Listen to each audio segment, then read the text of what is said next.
ನನ್ನ ಮಗ ರಂಜಿತ್ತು ಬೇರೆ ಒಂದು ಸಂಸ್ಥೆಯಲ್ಲಿ ಒಂದು ಜನರಲ್ ಮ್ಯಾನೇಜರಾಗಿ ಕೆಲಸ ಮಾಡ್ತಿದ್ದ.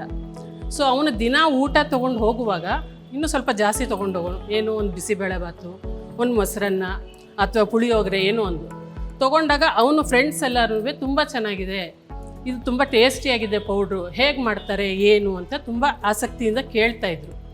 ಹಾಗಾಗಿ ಇವನ ತಲೆಯಲ್ಲಿ ಏನು ಬಂತು, ಯಾಕೆ ನಾವು ಇದನ್ನೇ ಒಂದು ಉದ್ಯಮವಾಗಿ ಮಾಡ್ಕೋಬಾರ್ದು, ನೀ ಏನು ಮಾಡ್ತಿದ್ಯಮ್ಮ ರುಚಿಯಾಗಿ ಅದನ್ನೇ ನಾವು ಸ್ವಲ್ಪ ಎಸ್ಟಾಬ್ಲಿಷ್ ಮಾಡೋಣ, ಮನೆಯಲ್ಲಿ ಸ್ವಲ್ಪ ಈ ಪೌಡ್ರ್ಗಳನ್ನೆಲ್ಲ ಮಾಡೋಣ, ಪುಡಿಗಳನ್ನು ಮಾಡಿ ನಾವು ಇದನ್ನು ಒಂದು ಸಂಸ್ಥೆಯನ್ನಾಗಿ ಬೆಳೆಸೋಣ ಅಂತ ಅವನಿಗೆ ಒಂದು ತಲೆಯಲ್ಲಿ ಒಂದು ಐಡಿಯಾ ಬಂತು. ನಮ್ಮ ಸಂಸ್ಥೆಯಲ್ಲಿ ಈಗ ಹತ್ರ ಒಂದು 15ರಿಂದ 20ರವರೆಗೂ ವೆರೈಟಿ ಚಟ್ನಿ ಪುಡಿಗಳು, ಮಸಾಲೆ ಪುಡಿಗಳು ಈಗ ತಯಾರಾಗ್ತಾ ಇವೆ. ತುಂಬ ರುಚಿಕರವಾಗಿದೆ. ಸೊ ಈ ಪಾಸಿಟಿವ್ ಎನರ್ಜಿ ಇರೋವಂಥ ಮಸಾಲೆ ಪುಡಿಗಳು, ಯಾವುದೇ ಪ್ರಿಸರ್ವೇಟಿವ್ಸು ಏನು ಇರುವಂಥ ಪುಡಿಗಳು ಎಲ್ಲರ ಮನೆ ಸೇರಲಿ, ಎಲ್ಲರಿಗೂ ಆರೋಗ್ಯವಾಗಿರಲಿ ಅನ್ನೋದಕ್ಕೋಸ್ಕರ ಈ ಸಂಸ್ಥೆನ ನಾವು ಶುರು ಮಾಡಿದ್ವಿ. ಹಾಯ್ ಹಲೋ ಎಲ್ರಿಗೂ ನಮಸ್ಕಾರ. ನೀವು ನೋಡ್ತಾ ಇದ್ದೀರಾ ವಿಶ್ವವಾಣಿ ಟಿವಿ ಸ್ಪೆಷಲ್. ನಾನು ವೈದೇಹಿ ಬಾಟಿ. ಇವತ್ತು ನಾವು ಅಂದರೆ ಇತ್ತೀಚಿನ ದಿನಗಳಲ್ಲಿ ನಾವು ಕನ್ಸ್ಯೂಮ್ ಮಾಡ್ತಾ ಇರುವಂತಹ ಆಹಾರ ಎಷ್ಟರ ಮಟ್ಟಿಗೆ ಪ್ಯೂರ್ ಆಗಿದೆ ಅಂತ ನಾವು ಯಾವತ್ತಾದರೂ ಪ್ರಶ್ನೆ ಮಾಡ್ಕೊಂಡಿದ್ದೀವ? ಪ್ರಶ್ನೆ ಮಾಡ್ಕೊಂಡಿದ್ದೆ ಆಯ್ತಂದ್ರೆ ನಮಗೆ ಸಿಗುವಂತಹ ಉತ್ತರ 70 to 80% ನಾವು ಕಲಬೆರಕೆ ಆಹಾರವನ್ನೇ ಸೇವನೆ ಮಾಡ್ತಾ ಇರೋದು. ಇದು ನಮ್ಮ ಆರೋಗ್ಯಕ್ಕೆ ಒಂದಿಲ್ಲ ಒಂದು ದಿನ ಹೊಡ್ತಾ ಕೊಡೋದ್ರಲ್ಲಿ ಯಾವುದೇ ರೀತಿಯಾದಂತಹ ಅನುಮಾನ ಇಲ್ಲ. ಒಂದ್ ಕಡೆ ಕಲಬೆರಕೆ ಆಹಾರ, ಇನ್ನೊಂದ್ ಕಡೆ ಪ್ರಿಸರ್ವೇಟಿವ್ಸ್ ಅನ್ನ ಆಡ್ ಮಾಡೋದು, ಮತ್ತೊಂದ್ ಕಡೆ ದುಬಾರಿ ಬೆಲೆಯ ಆಹಾರ ಪದಾರ್ಥಗಳನ್ನ ನಾವು ತಿಂತಾ ಇದೀವಿ. ಆದ್ರೆ ಇದ್ಯಾವುದು ಕೂಡ ನಮ್ಮ ಆರೋಗ್ಯಕ್ಕೆ ಉತ್ತಮ ಬೆಳವಣಿಗೆ ಕೊಡುವಂತಹ ಪದಾರ್ಥಗಳು ಅಲ್ವೇ ಅಲ್ಲ ಅಂತ ನಾನು ಹೇಳ್ತೀನಿ. ಸೊ ಇದೆಲ್ಲವನ್ನ ನೋಡ್ತಾ ಹೋದ್ರೆ ಈ ರೀತಿಯಾದಂತಹ ಕಲಬೆರಕೆ ಆಹಾರಗಳಿಂದ ವಿಭಿನ್ನವಾಗಿ ಒಂದು ಸ್ಟೆಪ್ ಮುಂದೆ ಬಂದಿರುವಂತಹ ಒಂದು ಪ್ರಾಡಕ್ಟ್ ಧೀ ಮಸಾಲ. ಧೀ ಮಸಾಲ ಅಂತಂದ್ರೆ ಇಲ್ಲಿ ತಯಾರಾಗುವಂತಹ ಆಹಾರ ಪದಾರ್ಥಗಳು ಯಾವುದೇ ಕಲಬೆರಕೆ ಇರೋದಿಲ್ಲ, ಪ್ರಿಸರ್ವೇಟಿವ್ಸ್ ನ ಆಡ್ ಮಾಡಿರೋದಿಲ್ಲ, ಹಾಗೆ ಅಮ್ಮನ ಕೈ ರುಚಿ ಸಿಗತ್ತೆ ನಮಗೆ ಈ ಒಂದು ಆಹಾರ ಪದಾರ್ಥಗಳಲ್ಲಿ. ಹಾಗಾದ್ರೆ ಇದು ಹೇಗೆ ಸ್ಟಾರ್ಟ್ ಆಯ್ತು, ಧೀ ಮಸಾಲ ಈ ಒಂದು ಪ್ರಾಡಕ್ಟ್ ಹೇಗೆ ಸ್ಟಾರ್ಟ್ ಆಯ್ತು, ಯಾರು ಸ್ಟಾರ್ಟ್ ಮಾಡಿದ್ರು, ಇದರ ಹಿಂದಿನ ಉದ್ದೇಶ ಏನು, ಏನೆಲ್ಲ ಪದಾರ್ಥಗಳು ನಮಗೆ ಈ ಒಂದು ಪ್ರಾಡಕ್ಟ್ ನಲ್ಲಿ ಸಿಗುತ್ತೆ, ಪ್ರತಿಯೊಂದನ್ನು ಮಾತಾಡೋಣ. ಈ ಪ್ರಾಡಕ್ಟ್ ನ ಒಂದು ಕೈ ಅಂತಾನೆ ಹೇಳ್ಬಹುದು, ಇವರಿಂದನೇ ಈ ಪ್ರಾಡಕ್ಟ್ ಸ್ಟಾರ್ಟ್ ಆಯ್ತು ಅಂತಾನೆ ಹೇಳ್ಬಹುದು. ಅನುರಾಧ ಮ್ಯಾಮ್ ಅವರು, ಬನ್ನಿ ಅವ್ರನ್ನ ಕಾರ್ಯಕ್ರಮಕ್ಕೆ ಸ್ವಾಗತಿಸೋಣ. ಹಾಗೆ ಧೀ ಮಸಾಲ ಬಗ್ಗೆ ಕಂಪ್ಲೀಟ್ ಆಗಿ ಮಾಹಿತಿಯನ್ನ ಪಡ್ಕೊಳ್ಳೋಣ. ಮ್ಯಾಮ್ ನಮಸ್ತೆ, ನಮ್ಮ ಕಾರ್ಯಕ್ರಮಕ್ಕೆ ಸ್ವಾಗತ. ನಾನು ಹೇಳಿದೆ ಇವತ್ತಿನ ದಿನಗಳಲ್ಲಿ ನಾವು ಕನ್ಸ್ಯೂಮ್ ಮಾಡ್ತಾ ಇರುವಂತಹ ಆಹಾರ ಕಲಬೆರಕೆ ಆಹಾರ, ನಮ್ಗೆ ಗೊತ್ತಿದ್ರು ಕೂಡ ನಾವು ದುಡ್ಡು ಕೊಟ್ಟು ಅದನ್ನ ತಗೊಂಡು ತಿಂತಾ ಇದ್ದೀವಿ. ಅದೆಲ್ಲಕ್ಕೆ ಹೊರತುಪಡಿಸಿ ಧೀ ಮಸಾಲ ನಿಲ್ಲತ್ತೆ ಅಂತ ನೀವು ಹೇಳ್ತಾ ಇರೋದು. ಸೊ ಧೀ ಮಸಾಲ ಅಂದ್ರೆ ಏನು, ಯಾಕೆ ಈ ಒಂದು ನೇಮ್ ಬಂತು ಅಂತ? ಧೀ ಅನ್ನೋದೊಂದು ಸಂಸ್ಕೃತದ ಒಂದು ಪದದಲ್ಲಿ ಪಾಸಿಟಿವ್ ಎನರ್ಜಿ ಬರುವಂಥ ಒಂದು ಅರ್ಥ ಬರುತ್ತೆ. ಸೊ ನಮಗೆ ಮೊದಲನೇದಾಗಿ ಧೀ ಅಂದರೆ ದ ಅನ್ನೋ ಒಂದು ಅಕ್ಷರದಲ್ಲಿ ತುಂಬ ಒಂದು ನಂಬಿಕೆ. ನಾವು ಏನೇ ಮಾಡಿದ್ರೂ ಡಿ ಅನ್ನೋ ಒಂದು ಅಕ್ಷರದಿಂದನೇ ನಾವು ಶುರು ಮಾಡೋದು. ಸೊ ಹಾಗಾಗಿ ನಾವು ಇದನ್ನು ಧೀ ಮಸಾಲ ಅಂತ ಇಟ್ಟಿದ್ದೀವಿ. ಓಕೆ. ಸೊ ಪದಾರ್ಥಗಳು, ಆಹಾರ ಪದಾರ್ಥಗಳು ತಯಾರಾಗುತ್ತೆ, ಮಸಾಲ ಪದಾರ್ಥಗಳನ್ನು ಮೇನ್ ಆಗಿ ನೀವು ಈ ಒಂದು ಧೀ ಮಸಾಲದಲ್ಲಿ ನೀವು ತಯಾರು ಮಾಡ್ತಾ ಇರೋದು.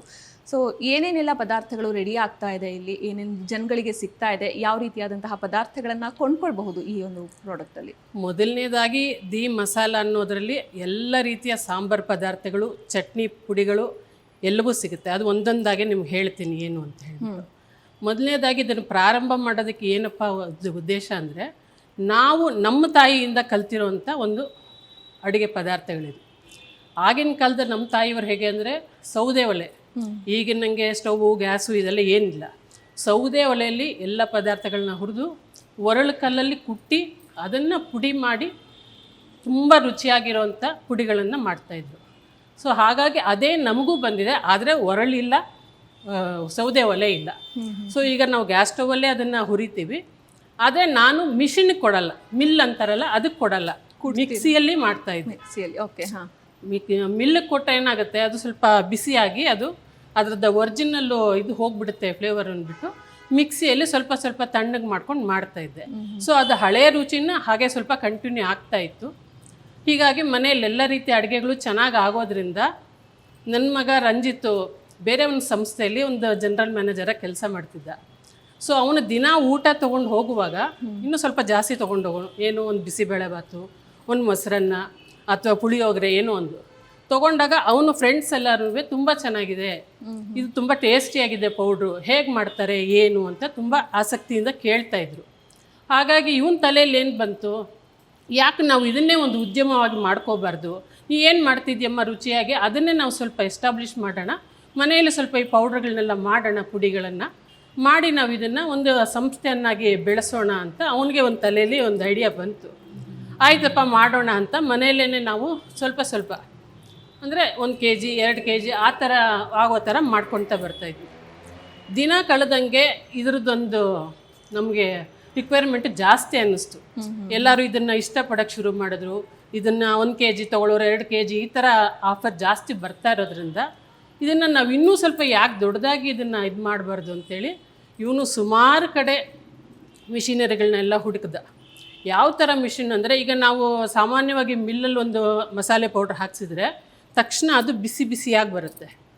ಸೊ ಈಗ ನಮ್ಮ ಹತ್ರ ಇರೋ ಮಿಷಿನಲ್ಲಿ ಏನಾಗುತ್ತೆ, ಮಿಷಿನಲ್ಲಿ ಹಾಕಿದ ತಕ್ಷಣ ಪಕ್ಕದ ಇನ್ನೊಂದು ಮಿಷಿನಲ್ಲಿ ಬಂದು ಅದು ತಣ್ಣಗಾಗಿ ಬರುತ್ತೆ. ಅಂದರೆ ಅದರ ಒರಿಜಿನಾಲಿಟಿ ಹಾಳಾಗದೇ ಇರೋ ಥರ.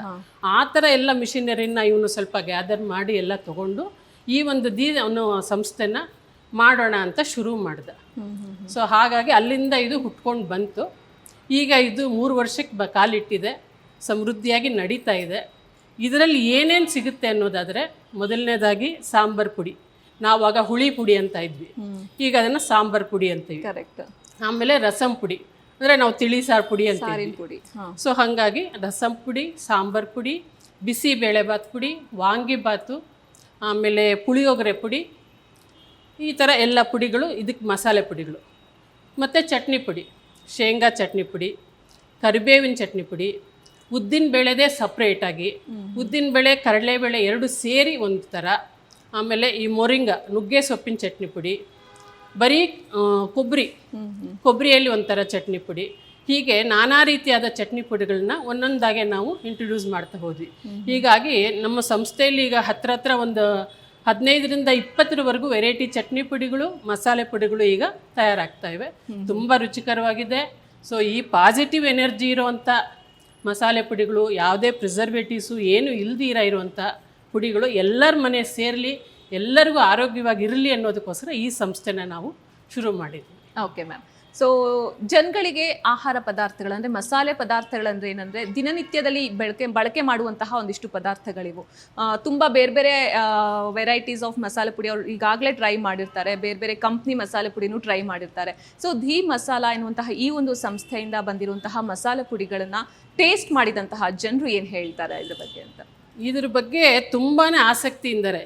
ಯಾಕೆ ಅಂದರೆ, ಈಗ ನಾವೇನು ಮಾಡಿರ್ತೀವಿ ಇದನ್ನು ಮನೆಯಲ್ಲಿ ನಾವೇನು ಮಾಡ್ತೀವೋ ಅದೇ ಇಂಗ್ರೀಡಿಯೆಂಟ್ಸ್ ಇಲ್ಲಿ ಯೂಸ್ ಮಾಡ್ತೀವಿ, ಅದೇ ಮೆಥಡಲ್ಲಿ ಮಾಡೋದ್ರಿಂದ ಇದು ಅದೇ ಪರಿಮಳ ಹೊಂದಿರುತ್ತೆ. ಇದಕ್ಕೆ ಯಾವುದೇ ನಾವು ಪ್ರಿಸರ್ವೇಟಿವ್ಸ್ ಏನು ಹಾಕದೇ ಇರೋದ್ರಿಂದ ಒರಿಜಿನಲ್ ಫ್ಲೇವರ್ ಏನಿರುತ್ತೆ ಅದು ಹಾಳಾಗಿರೋದಿಲ್ಲ. ಸೊ ಹಾಗಾಗಿ ಇದನ್ನು ತುಂಬ ಜನ ಇಷ್ಟಪಡ್ತಾ ಇದ್ದಾರೆ, ತಗೊಳ್ತಾ ಇದ್ದಾರೆ. ಓಕೆ. ಸೊ ಈ ಒಂದು ಮಸಾಲ ಪದಾರ್ಥಗಳನ್ನು ನೀವು ಹೇಳಿದ್ರಿ ಯಾವ ರೀತಿಯಾಗಿ ಮಾಡ್ತೀರಾ ಅನ್ನೋದ್ರ ಬಗ್ಗೆ ಡೀಟೇಲ್ ಆಗಿ. ಇವಾಗ ಒಂದು ಸಾರಿನ ಪುಡಿ ಅಂತಂದರೆ ಫ್ರಮ್ ದ ಬಿಗಿನಿಂಗ್ ಎಂಡ್ವರೆಗೂ ಯಾವ ಥರ ಆಗುತ್ತೆ, ಪ್ಯಾಕ್ ಆಗೋವರೆಗೂ ಯಾವ ಥರ ಪ್ರಾಸೆಸ್ ಇರುತ್ತೆ ಅನ್ನೋದನ್ನು ನಮಗೊಂದು ಸ್ವಲ್ಪ ಎಕ್ಸ್ಪ್ಲೇನ್ ಮಾಡ್ಬೋದಾ ಅಂತ? ಓಕೆ. ಸೊ ಎಲ್ಲ ಪದಾರ್ಥಗಳನ್ನು ಇದು ನನ್ನ ಮಗ ತುಂಬ ರಿಸರ್ಚ್ ಮಾಡ್ತಾನೆ. ಸಡನ್ ಆಗೋಗಿ ಎಲ್ಲೋ ಏನೋ ಸಿಕ್ತು ಅಂತ ಇದು ಮಾಡೋದಿಲ್ಲ. ಎಲ್ಲಿ ರೈತರು ಬೆಳೀತಾರೆ, ಎಲ್ಲಿ ಒಳ್ಳೆ ಕ್ವಾಲಿಟಿ ಸಿಗುತ್ತೆ ಅದನ್ನು ತೊಗೊಂಡು ಬಂದು ಅದನ್ನು ಚೆನ್ನಾಗಿ ಒಣಗಿಸಿ, ಒದ್ದೆ ಇರೋ ಥರ ಎಲ್ಲ ಇಲ್ದಿರ ಒಣಗಿಸಿ ನೀಟಾಗಿ ಅದನ್ನು ಕ್ಲೀನ್ ಮಾಡಿಸ್ತಾನೆ. ಫಸ್ಟ್ ಆಫ್ ಆಲ್ ಅದರಲ್ಲಿ ಏನು ಗಲೀಜು ಇಲ್ಲದೆ ಇರೋ ಥರ ನೀಟಾಗಿ ಕ್ಲೀನ್ ಮಾಡಿ ಅದನ್ನು ಒಣಗಿಸಿ, ಆಮೇಲೆ ಅದಕ್ಕೆ ಆದಂಥ ಮಿಷಿನರೀಸ್ ಇದೆ. ಹುರಿಯೋದಕ್ಕಾಗ್ಬೋದು, ಪುಡಿ ಮಾಡೋದಕ್ಕಾಗ್ಬೋದು, ಎಲ್ಲ ಮಾಡಿದ್ಮೇಲೆ ಬ್ಲೆಂಡ್ ಮಾಡಿ ಅದನ್ನು ಮಿಕ್ಸ್ ಮಾಡೋದಕ್ಕೆ ಇರ್ಬೋದು. ಸೊ ಈ ಥರ ಎಲ್ಲ ಥರ ಮಿಷಿನರಿಲು ತಂದು ನೀಟಾಗಿ ಸ್ವಚ್ಛತೆಯಿಂದ ಮಾಡೋದ್ರಿಂದ ಇದು ತುಂಬ ಫ್ಲೇವರ್ ಆಗಿರುತ್ತೆ, ತುಂಬ ರುಚಿಕರವಾಗಿಯೂ ಇರುತ್ತೆ. ಓಕೆ. ಸೊ ಈ ಥರ ಪ್ರಾಸೆಸ್ನ ಯೂಸ್ ಮಾಡ್ಕೊಂಡು ಪ್ಯಾಕ್ ಆಗೋವರೆಗೂ ಕ್ವಾಲಿಟಿನ ಉಳಿಸ್ಕೊಂಡಿರ್ತೀವಿ. ಪ್ಯಾಕ್ ಮಾಡೋದು ಕೂಡ ಅಷ್ಟೇ, ತುಂಬ ಸ್ವಚ್ಛವಾಗಿ ಯಾವುದೇ ಒಂದು ಅದಕ್ಕೆ ಏರು ಪ್ಯಾಕಿಂಗಲ್ಲಿ ಇದಿಲ್ದಿರ ಇರೋ ಥರ ನೀಟಾಗಿ ಪ್ಯಾಕ್ ಮಾಡಿ ಕೊಡ್ತಾರೆ. ಓಕೆ.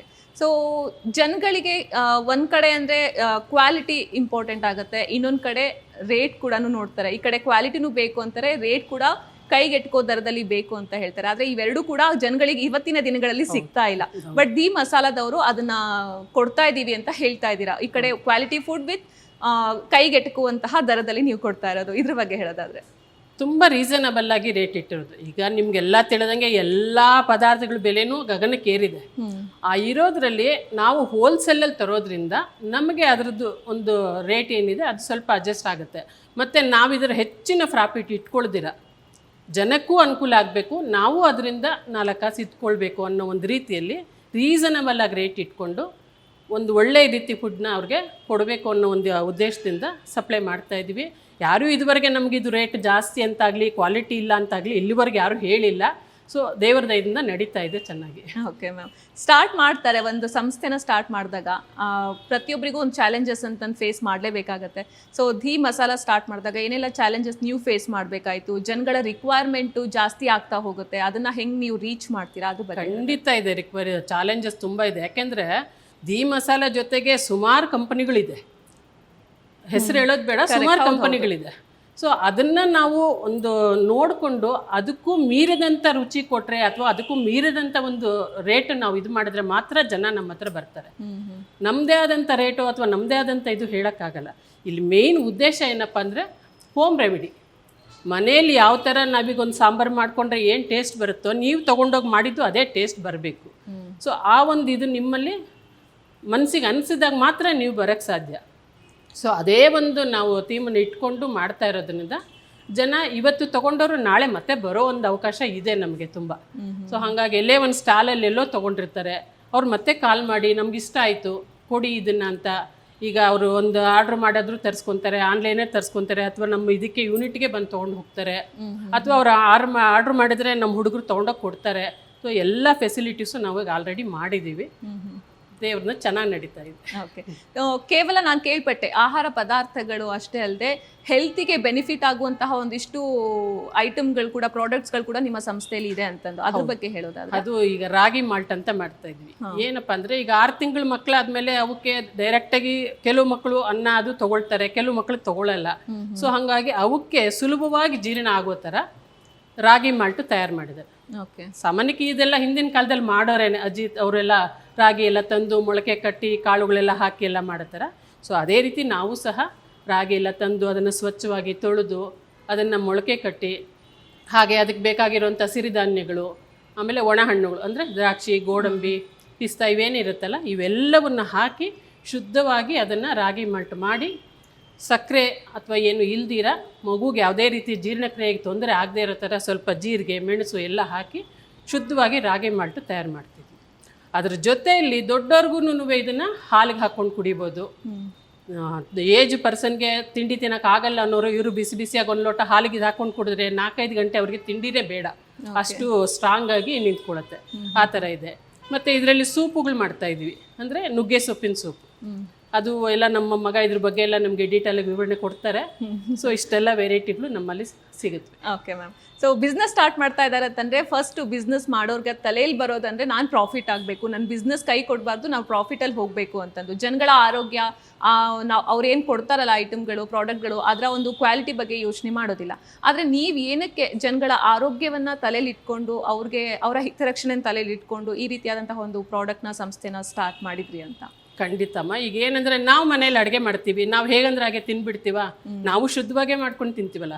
ತಿನ್ನೋ ಜನನೂ ಹಾಗೇ ಇರಬೇಕು, ಅವರ ಆರೋಗ್ಯನೂ ಚೆನ್ನಾಗಿರಬೇಕು. ದುಡ್ಡು ಕೊಟ್ಟು ತೊಗೊಂಡವರು ನಾಳೆ ನಮ್ಮನ್ನು ಬೈಕೋಬಾರ್ದು, ಏನಪ್ಪ ಇದು ಈಗ ನಾವೇ ಕೆಲವೊಂದು ಐಟಮ್ ತರ್ತೀವಿ, ಅಯ್ಯೋ ಏನು ಪ್ರಯೋಜನನೇ ಇಲ್ಲ, ಇದು ವೇಸ್ಟು ಅನ್ನೋ ಥರ ಅಂದ್ಕೊತೀವಿ. ಹಾಗಾಗಬಾರ್ದು. ಅವರು ದುಡ್ಡು ಕೊಟ್ಟು ತೊಗೊಂಡಾಗ ಖುಷಿಯಾಗೂ ಇರಬೇಕು, ಅವ್ರಿಗೆ ಆರೋಗ್ಯನೂ ಚೆನ್ನಾಗಿರಬೇಕು ಅನ್ನೋ ಒಂದು ಇದರಿಂದ ಏನೇ ಸಾಮಾನು ತಂದರೂ ನಾನು ಒಂದು ಸಲ ಪರಿಶೀಲನೆ ಮಾಡ್ತೀವಿ. ನಮ್ಮ ಯೂನಿಟಲ್ಲಿ ಇರೋರು ಅಷ್ಟೇ ಅದನ್ನೆಲ್ಲ ನೋಡಿ ಕ್ಲೀನಾಗಿದೆಯಾ, ಏನು ಇದು ಉಪಯೋಗಕ್ಕೆ ಬರುತ್ತಾ ಏನು ಅಂತೆಲ್ಲ ಸ್ವಚ್ಛವಾಗಿ ನೋಡಿಕೊಂಡು ಅದನ್ನು ಪ್ರೋಸೆಸ್ ಮಾಡೋಕ್ಕೆ ಪ್ರಯತ್ನ ಪಡ್ತೀವಿ. ಓಕೆ ಮ್ಯಾಮ್, ಸೊ ಒಂದಿಷ್ಟು ಇನ್ಫಾರ್ಮೇಷನ್ ಸಿಕ್ತು, ಏನಿದು ಧೀ ಮಸಾಲ, ಏನೇನು ಆಗುತ್ತೆ ಇಲ್ಲಿ, ಯಾವ ಥರ ಪ್ರಿಪೇರ್ ಮಾಡ್ತೀರಾ ಅನ್ನೋದು. ಬಟ್ ನೀವು ಹೇಳ್ದಂಗೆ ಚಟ್ನಿ ಪುಡಿ ಇಲ್ಲಿ ಒಂದು ಸ್ವಲ್ಪ ಸ್ಪೆಷಾಲಿಟಿ ಅಂತಂದು ಹೇಳ್ಬೋದು ಧೀ ಮಸಾಲದು. ಬಿಕಾಸ್ 7 ರೀತಿಯಾದಂತಹ ಚಟ್ನಿ ಪುಡಿನ ನೀವು ಪ್ರಿಪೇರ್ ಮಾಡ್ತೀರಾ ಅಂತ.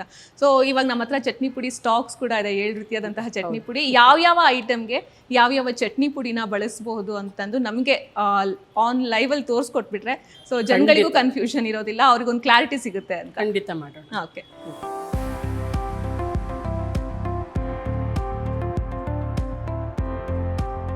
ಕಲಬೆರಕೆ ಇಲ್ಲದ ಆಹಾರ ಪದಾರ್ಥಗಳನ್ನ ಸೇವಿಸಬೇಕಾ? ಆರೋಗ್ಯದ ದೃಷ್ಟಿಯಿಂದ ಎಲ್ಲವೂ ಪರ್ಫೆಕ್ಟ್ ಆಗಿರ್ಬೇಕು ಅಂತ ನೀವು ಅನ್ಕೊಳ್ತಾ ಇದ್ದೀರಾ? ಅಷ್ಟೇ ಅಲ್ಲದೆ ಅಮ್ಮನ ಕೈ ರುಚಿ ನಿಮ್ಮ ಆಹಾರಗಳಲ್ಲಿ ಸಿಗ್ಬೇಕಾ? ಹಾಗಾದ್ರೆ ಘೀ ಮಸಾಲಾನ ನೀವು ತಗೊಳ್ಳೇಬೇಕು, ಟ್ರೈ ಮಾಡಲೇಬೇಕು, ನಿಮ್ಮ ಸಲಹೆನ ನಮಗೆ ನೀಡಲೇಬೇಕು. ಇಂಟ್ರೆಸ್ಟಿಂಗ್ ಮತ್ತು ಇನ್ಫಾರ್ಮೇಟಿವ್ ವಿಡಿಯೋಗಳನ್ನ ಮಿಸ್ ಮಾಡ್ಕೋಬೇಡಿ. ಈಗಲೇ ಸಬ್ಸ್ಕ್ರೈಬ್ ಮಾಡಿ.